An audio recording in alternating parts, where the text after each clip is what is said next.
Salut à tous, c'est MD Manga et bonne année 2022.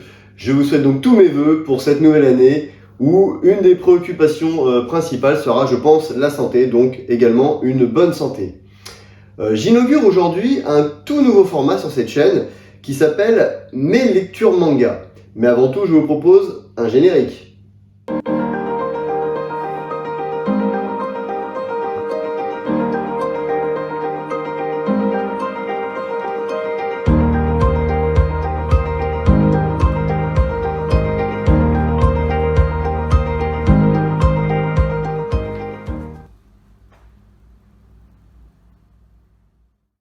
Alors comme je vous le disais en introduction, aujourd'hui je lance un nouveau format sur cette chaîne que j'ai intitulé Mes lectures manga. Alors pour ceux qui suivent déjà mon blog, vous devez connaître ce format. Il s'agit en fait de vous présenter un manga que j'ai apprécié et qui est en général assez peu connu. Et le premier que j'ai décidé de vous présenter est le manga Antique Panique de Pierre Chalamet alias Axandre. Alors peut-être que certains d'entre vous connaissent ce manga et connaissent l'auteur parce qu'il est notamment l'auteur d'une bande dessinée couleur qui s'appelle Eden, qui est en 3 volumes, dont les 2 premiers volumes sont déjà sortis et j'attends d'ailleurs avec impatience le 3e volume. Cela fera d'ailleurs l'objet, je pense, d'une vidéo et d'une chronique sur mon blog lorsque j'aurai la fin de l'histoire de Eden et ça me permettra de vous présenter l'ensemble de cette œuvre. J'avais déjà écrit un article sur le blog sur le volume 1 uniquement, et si ça peut vous intéresser, je mettrai le lien dans la description, comme ça vous pourrez un petit peu vous faire un avis du premier volume de cette première œuvre de Axandre. Mais ce qui va nous intéresser aujourd'hui, c'est Antique Panique, son premier manga, ou du moins le premier volume de son manga. Alors de quoi ça parle, Antique Panique? C'est l'histoire d'Hermès, le messager des dieux. Il doit livrer le courrier dans toute la Grèce, jusqu'au jour où il tombe sur une lettre écrite de la main de Zeus pour sa fille Athéna. Hadès est sur le point de libérer les titans et le roi des dieux a besoin d'un coup de main.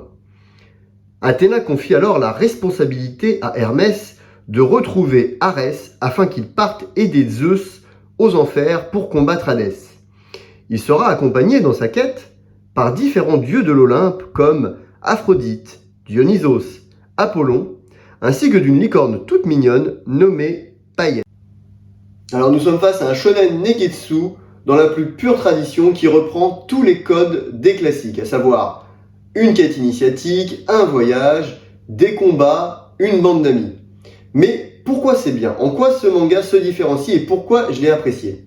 Tout d'abord, j'ai apprécié l'univers dans lequel se passe l'histoire. Parce que, à l'instar de Senseiya, qui est un manga que j'adore, cela se passe dans la mythologie grecque. Et là, tous les personnages principaux sont des dieux ou des créatures appartenant à cette mythologie. Et, alors, à moins que je ne sois pas trop au fait, mais pour moi, c'est assez rare dans le monde du manga. Ou du moins, j'en ai assez peu lu. Et donc ça, déjà, c'est quelque chose qui m'a attiré.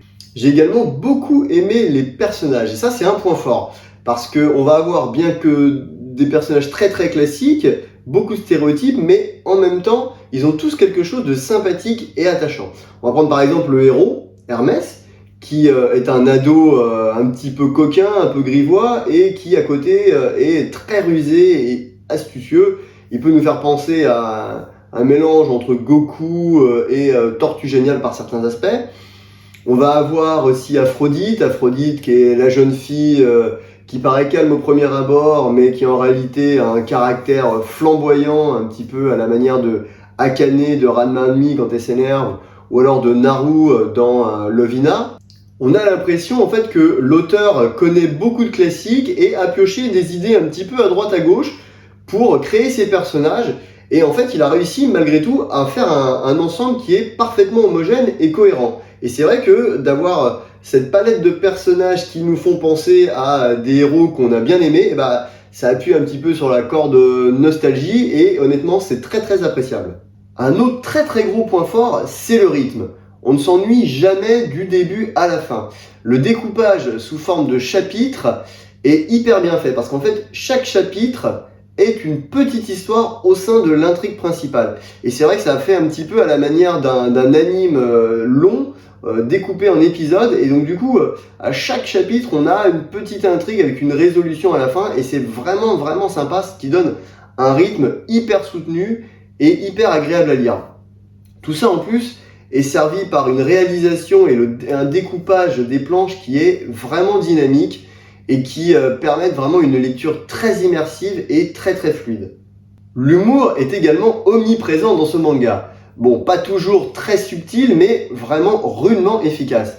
J'ai notamment adoré un chapitre qui s'appelle L'Aden et le pommier, qui est vraiment très drôle et même très prenant, avec pas mal de rebondissements. Mais bon, je ne vais pas vous spoiler, je vous laisserai découvrir par vous-même. Si je devais mettre une petite critique, ce serait au niveau du dessin. En effet, les dessins sont assez stylés, mais manquent un petit peu de détails et de finesse, surtout si on les compare à son œuvre précédente, Eden, qui présentait des planches couleurs magnifiques. Mais il faut savoir que l'auteur réalise ce manga à côté de son métier principal, ce qui lui laisse assez peu de temps.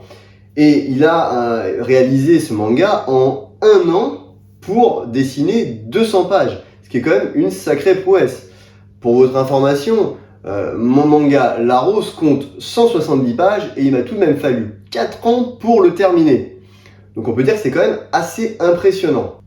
En bref, vous l'aurez compris, je ne saurais que trop vous conseiller de lire ce tome 1 de Antique Panique de Pierre Chalamette. L'auteur prévoit de clôturer l'histoire en 3 tomes et le 2e tome, normalement, devrait sortir à la fin de cette année 2022. Il y aura un financement participatif sur Ulule, mais je vous en reparlerai à ce moment-là.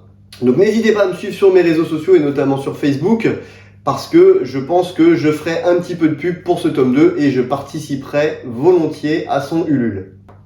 Le lien pour vous le procurer est dans la description. Donc allez-y, foncez. En plus, l'auteur fait de superbes dédicaces. Regardez la dédicace que j'ai eue. Donc c'est vraiment toujours hyper sympa de sa part et très appréciable. Regardez-moi ce beau dessin. Donc voilà, allez-y, foncez vous le procurer et laissez un commentaire pour me dire ce que vous en avez pensé. Et voilà, cette première vidéo de la rubrique Mes lectures manga est terminée. Je vous invite, si ce n'est pas déjà fait, à vous abonner à ma chaîne, à activer la cloche. Ça m'aide pour le référencement, ça m'aide à gagner en visibilité. Donc également, n'hésitez pas à partager cette vidéo sur vos réseaux sociaux.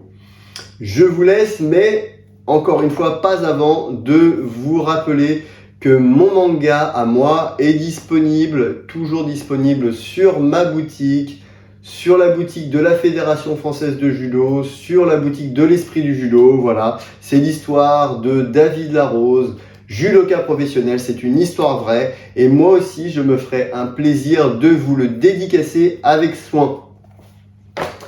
Et bien sur ce, je vous dis à la prochaine vidéo. À très bientôt. Ciao.